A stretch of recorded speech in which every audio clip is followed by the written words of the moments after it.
We're back and welcome. I'm Al. I'm Patty. And we are the Professional Lovers. And you're tuned into the Professional Lovers channel. So, we didn't see you last week. Again. We can talk about this week, which is the official last episode, I believe, of this season. Because they're going to talk, the reunion is in 2 weeks. 2 weeks, so this is the last episode. Yeah.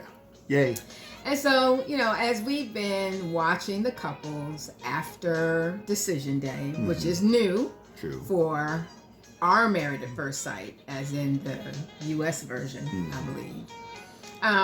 It was interesting to see everybody kind of getting back into their separate lives, daily routines. Some getting back into dating, others not so much yet. And the relationships that they establish, not only with each other, but with their designated partner, exes. Yeah, their exes. Because there is only one match, so everybody else is an ex. And lots of little shenanigans kind of going on. So let's wrap up this season and start with the one couple who stayed together. Nicole and Chris. Yeah. Who everybody's like, okay, you all are sickening, stop it. But they made it work. Yeah. They're enjoying each other. Happy for them. Nicole was very nervous about living separately, and she ended up moving into Chris's apartment, and and start talking about couple stuff. Yeah, joint accounts and whether or not securing a location eventually. Her changing her name, but they ended up getting an apartment together. Yeah.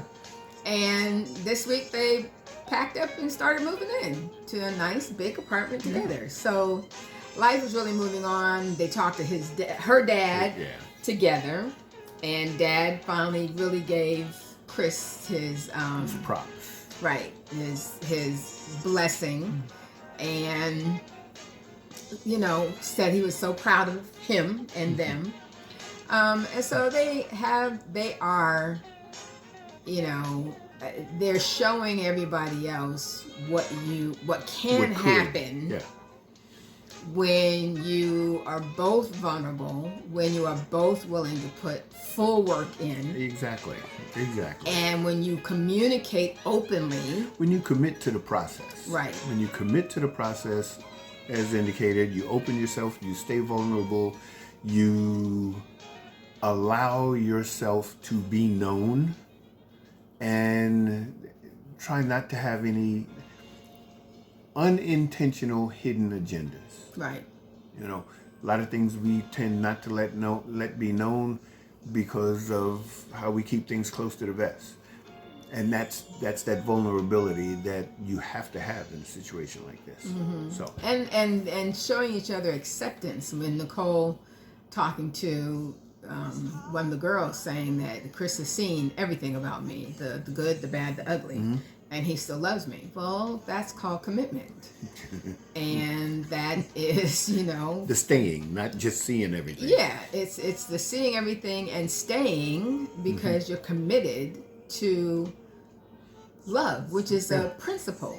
True. Love is a principle. It's not a feeling. It's a decision. You have feelings when you're in love, but love itself is not a feeling. True. So that's what they're demonstrating, and it's kind of sad when people look at you and go, "Oh, we're going to get that someday," or "I wish I had that," and it's like you actually can, but you have to be with the person who is going to share that venture with you. Exactly, who shares the same understanding of what love is and what it means, and shares that same commitment. Yeah. And it's not necessarily just a general feeling or a general thought process. It's what you'd be willing to do for the person that you are intentionally spending time and putting in time to be with. So you get to learn what it is they appreciate, what their likes and dislikes are, understanding their loving style, and consciously putting forth an effort to provide that for them. So that's a segue into talking about Shaq and Kirsten. who, the last time we did this, excuse me, they were the cliffhanger. Kirsten had said she wanted to stay married, and Shaq had not given his answer. 2 weeks ago, Shaq said he wanted a divorce. Ding, ding, ding, ding, ding, ding, ding. Because that meant that I was right on all 4 counts. I was right too. I was wrong too, but I was right. So, but she could not understand, and it's still something she's talking about this week, about why he said no and then started crying. Yeah. She's like, if anybody should be crying, that should have been me, because I said yes, and I'm the one that got rejected. And there is something about a woman's intuition. You know, she couldn't put her finger on it. Nobody could necessarily put their finger on it. But back earlier, I don't know, maybe a few weeks back, I had a feeling that, you know, he was just kind of like a mama's boy. Now, he didn't necessarily portray that, but there were certain things that kind of led me to think that way. Mama's boys, true mama's boys, have insecurities, which is why they still cling to mama after, you know. Well, I don't know that I'm going to say mama's boys have insecurities as a blanket statement. Well, but that's why I kind of conditionalize the statement when you say true mama's boys, when they feel that they have to still cling to mama and what they receive from mama. So basically, you don't replace your wife. You don't replace your mother with your wife. Right. True. There may be similarities. There may be characteristics, and so on. A lot of times we do marry our parents. Well, there's similarity. Yeah. Yeah. Similarities. Temperaments. Yes. Characteristics. Yes. But well, you know, Kirsten I think Kirsten's, they both show struggle within themselves. Yeah, true. Kirsten's message to other people is, oh, I'm over that. I don't, you know, I don't need to be friends. I don't, you know, I'm not interested in, that's a closed door. I'm not reaching out to him. If he wants to reach out to me, he can. Now, she did reach out to him because he lost his grandmother. Right. And I think that was great. Yeah. I think that was very mature.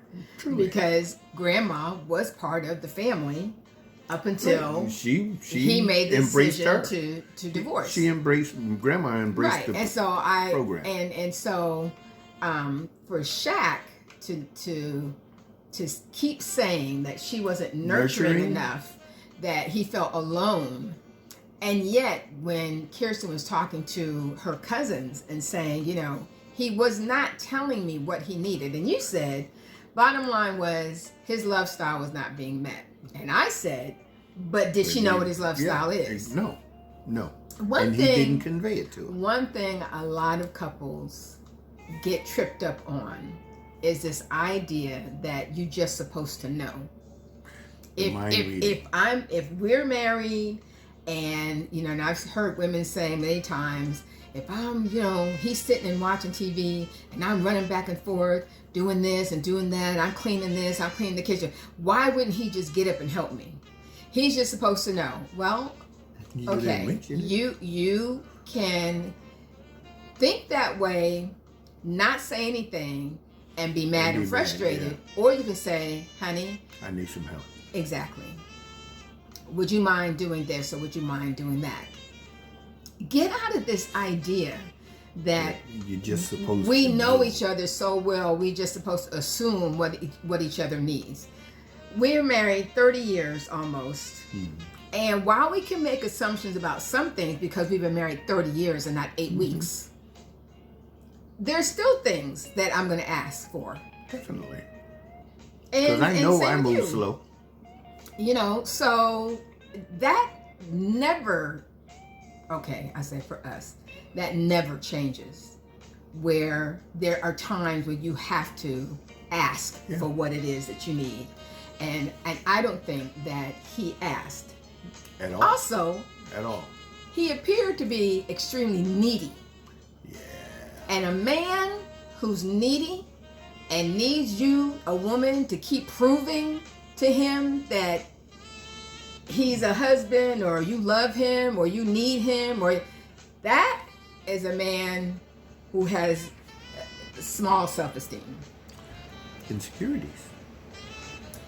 And to put that on her, like it's her responsibility to know what he needs and to when she was explaining in the after party the kind of things that she did for him, I was like, okay, I'm done. Yeah. Nice guy, but too needy. And depending on her too much to make him feel a certain way. Yeah. And you know, you would, from the outside, you would think a man who has his stuff together. You working on your PhD, you know, you have an administrative position at a major institution, you know, you're looked up to, you know, you have a following, you know, you would think that everything is fine. But again, all of that literally is the outer picture. What is the stability internally? And you don't really get to know that until you really get to know an individual and see them in vulnerable states and vulnerable situations, and just giving them an opportunity to express who it is they truly are. But if they never do, you still never know. And the thing too is that she had started to open up and soften up. She was. She, you know, and she expressed that she wanted them to stay together. Yeah. But he was fighting internally with himself. And, you know, when they met up in last night's episode to talk it out, because she still had no real resolution as to why that was his decision. And I understand when a breakup happens. Wanting closure. Yes, when a breakup happens when you really don't want it to, and you don't really talk about it. You don't understand why. A female generally wants closure. Yeah. They don't want to talk to reconcile all the time. Maybe some do. But they definitely do want to talk to get closure, to close that, to understand where the breakdown was. And I had been in that position before. And sometimes you get that opportunity, and oftentimes you don't. And so you have to do your own work to, you know, shut that chapter so that you can move on. But they end up, you know, getting together. And once again, at the end, he's blaming her. Yeah, she wasn't nurturing. She wasn't, you know, to me. Okay, wait a minute. As Jasmine said to him when he met up with Eris and Jasmine, she's rejected. She's hurt. She has to heal. She's the one who needs something right now. Exactly. What did he expect? That she's supposed to rub his head again and give him hugs and kisses because he lost his grandma? She called. She called. She reached out. She said, I'm praying for you. And that's only because I know you. Because if I didn't know you, you wouldn't be getting a call from me. So he expects too much, giving too little, and that's why I said too needy. And even at that particular moment, at the bench, okay, when you're separating, okay, you're thinking that she's not nurturing. If you felt you needed something, even if it was just a hug, you could have asked for it. Exactly. And now she might have said, I don't know if that's a good idea. I don't even but think she would have. She may have done it. I think she would have. But the bottom line is, you didn't ask for what you needed. And Again. I'm not sure what he thought she was supposed to be doing when, you know. Anyway. But he kept saying, I want, you know, going to, this is a good segue to Jasmine and Eris. When he met with them, I want with you, how is it that you all can be good friends? Okay, let me tell you how. Communication. One, they both said no to each other. 2, they both held themselves accountable for what they did not put into the marriage. Exactly. Even while saying what the other one did or didn't do, they held themselves accountable. Yeah. And Eris said, we talked about it, we were honest about it from ourselves, and so when you're open, honest, hold yourself accountable, and you're both agreeing to do the same thing, you can leave as friends. Yeah. Because you have closure Shaq, on what that is, but there's no reason to have animosity toward each other. Now you understand why you weren't able to take that next step. Okay, fine. We can't take that next step because you do this, because I do this, or we just don't do well together. But I think you're a great individual, great personality. I mean, I wish you well. And hey, if we cross paths, I mean, there's no reason for us to have angst toward one another. But Shaq, you did not leave on those terms. No, you did. Okay, so you're not going to have the same friendship right now that they have, because you did not leave on those terms. Yeah. So moving to Eris and Jasmine, who are both, she's dating. She's got a friend boy. And at least for an episode. A college, a college, former college friend that she went out with. Schoolmate. He's kind of back out there doing his thing, even though he claims he was going to be dating with a purpose, but I don't know. That's according to him and Clint, that's a purpose. They've gone back to their old ways. You do what because they spent 8 weeks without any. So but interestingly, Eris met up with a girl who had also tried out for Married at First Sight. Yeah. But was not chosen. Right, and who reached out to him. Yeah. And I thought that was interesting. Yeah. We've never seen that it's on camera before. True. There's a whole lot in these episodes, these current episodes, that we've never seen before. Right. Right. And they seem to have a lot in common. But and sort of hit it off. What is it about Eris that everything has to be pulling teeth with him? You're talking about someone who's emotionless. Well, it's not even emotionless. I think he's. I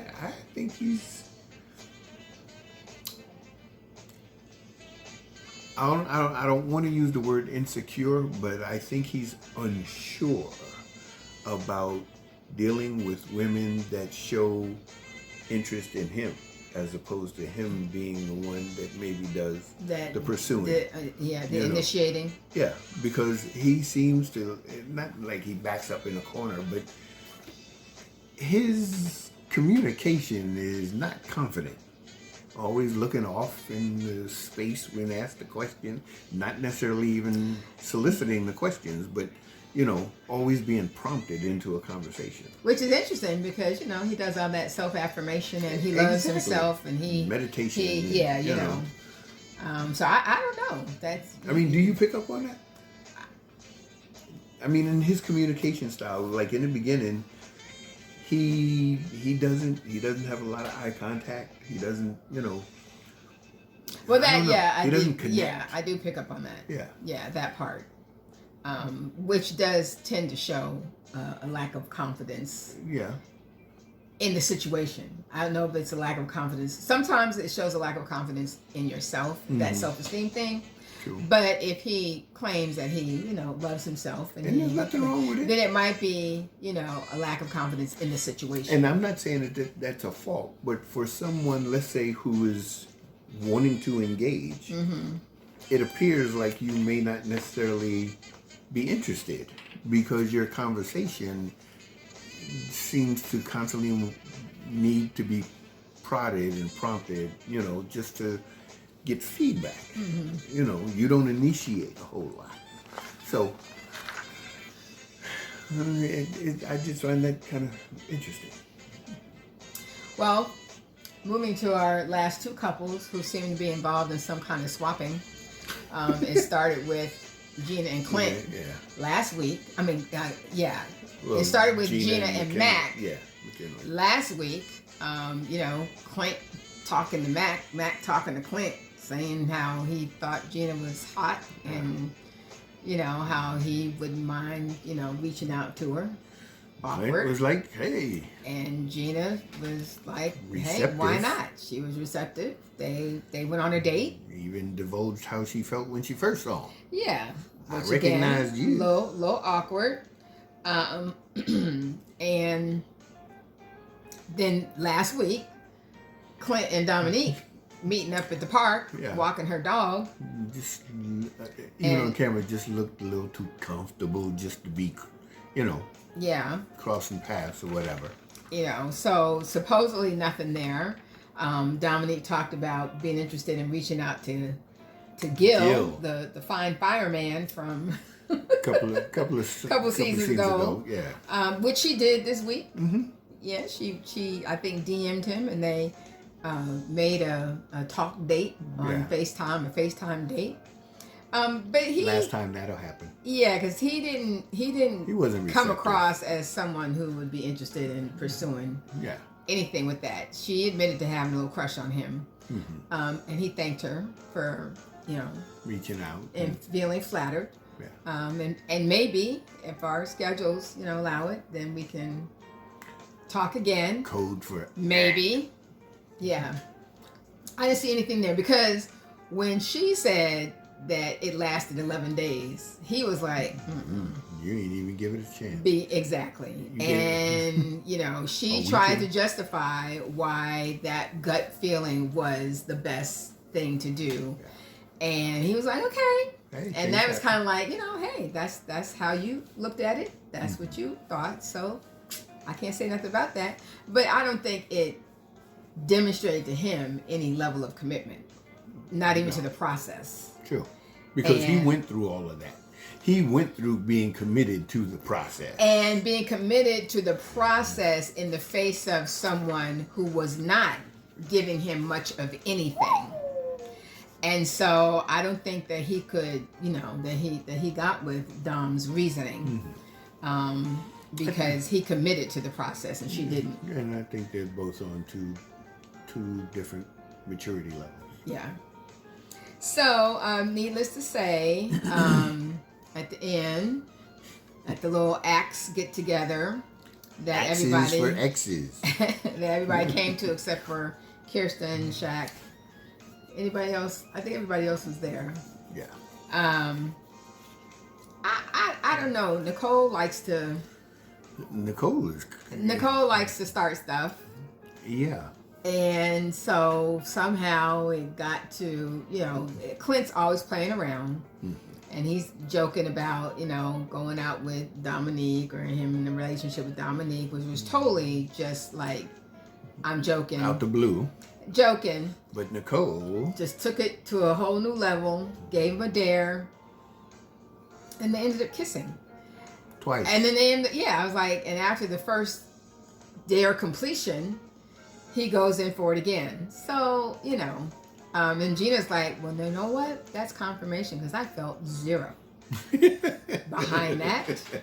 If that's what they wanted to do, great. Me, I don't care. They can do what they want to do. And she kind of sounded like she meant it.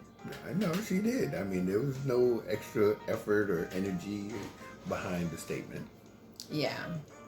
So, we've never seen that. Again, we've never seen that on the show. So that was the first for this swapping thing. And of course, we won't really know. You social media sleuths will know before we do. Yeah, because a lot of you follow them on social media or look them up. You investigate to the most updated events. So you may be telling us what the final outcome with that is. Which is fine. Yeah. But I think too, last week, talking specifically more about the singles, getting back out into the dating scene, some more faster than others, Kirsten not really, because Kirsten was hurt. And so when you get hurt, you're not going to be so quick to get back out there. Because once you open up and become vulnerable and get hurt, you're not trying to do that. You ain't trying to jump into it again. Quickly. But I like, how she's, just, it's about living your life and living your life where it is. And as a older single person, that's was kind of my mantra, that you live life where you are. Mm-hmm. And as long as you're single, you live your best life as a single woman, doing everything that you want to do. True. And I like how they were talking about opening up a business together. Yeah, I think that was phenomenal. Yeah. Me personally, I mean, because that's someone who's not willing to stand still or sit still just Right. because of something that may have or have not occurred. Mm-hmm. So, okay, not plan B, but along with what may have been in the recesses of her mind anyway, she opted to move in that lane. Right. Since this is not working, I put this on hold. Well, now I don't have any reason to keep it on hold. Right. Move forward. So I really hope they do move forward with that. I think or that they have made something of that. True. But that was a moneymaker the way I heard it. kudos for all of them. And I appreciate the friendships that they've made and that they keep up, even though all of them but one did not stay together. So the season's over. Yeah. That means we're over for right now. Officially. Can't say if we're going to continue. We might think this about part of it going in a different direction of maybe a different show or a different avenue relating to relationships. If you have any ideas, throw them in. Yeah. Because Married at First Sight is not. It's the same thing over and over and over again. Yeah, and it's not a typical situation, but relationships are relationships. And the relationships that are going to work are the relationships where the individuals are open, willing to commit to the process, willing to communicate, willing to not use expectations that they place on the other person as their barometer for whether or not it's working. Well, it's a situation in which you see people are willing to work at it. Right. And that's what relationships require. And every couple that has lasted from this Married at First Sight process display the same type of character and commitment. And objectivity. Yes. They were open to seeing the process through. Yeah. Wherever it was going to lead. And nobody, I think, Nicole and Chris probably were the ones who had the least resistance out of all the ones that we've seen stick together. Because again, and that's rare. So I anticipate that there are a couple of others, but but I think they had the least. Okay. But that's what the process is all about. It's work, and it's agreements and disagreements, and figuring out where the middle of the road is for both of y'all to be happy. And it takes longer than 8 weeks. Yeah. Just saying. And it doesn't take 100%. It takes 200% because it's two people involved. So 100% from each individual is what keeps the relationship moving forward. But yeah, if you have ideas on how you might want to see us talk about relationships through a different show or something like that, give us your ideas. Yeah. I don't know what will happen after the reunion in 2 weeks, whether or not we'll come back and give thoughts about that. But I'm sure that we'll be finding out some other tidbits that would help us to understand how things happen the way that it did and where people are. So we've enjoyed it. Sorry the last few weeks have been sporadic, but you understand why. Yeah. We appreciate you hanging with us. And let's see if it's time for us to do a little bit something different. Yeah. So until next time, you know what we want you to do. Love yourselves. And each other. Bye. Take care. Peace.